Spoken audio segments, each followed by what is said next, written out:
চলো তোমাদের সাথে আজ খুবই গুরুত্বপূর্ণ একটা টিপস শেয়ার করব।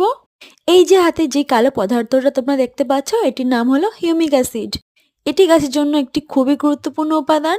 1 লিটার জলে তোমরা 5 থেকে 6 ml হিউমিক অ্যাসিড দিতে পারো। ছোট চারা গাছ থেকে শুরু করে ফুল ফল প্রত্যেকটি গাছে তোমরা এই হিউমিক অ্যাসিডটি ব্যবহার করতে পারো।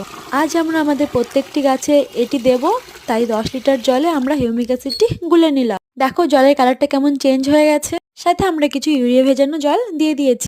এটি কিন্তু কোনো ফার্টিলাইজার বা সার নয়, এটি ন্যাচারালি গাছের শিকড় বৃদ্ধি করতে সাহায্য করে। তোমরা কিন্তু এটাকে গাছের ভিটামিনও বলতে পারো, কারণ এটি গাছের খিদে বাড়াতে সাহায্য করে। গাছের পাতা যদি হলুদ হতে থাকে, এটি সেই সমস্যাও সমাধান করে দেবে। মাটিতে যে উপকারী ব্যাকটেরিয়াগুলো থাকে, সেগুলোকে বংশবৃদ্ধিতে সাহায্য করে এই হিউমিক অ্যাসিড। এমনকি গাছের আয়রন তৈরিতেও সাহায্য করে। তাহলে বলো, হলো না এটি একটি গাছের জন্য গুরুত্বপূর্ণ উপাদান? আমার ভিডিওটি কেমন লাগলো কমেন্ট করে জানিও। Thanks for watching.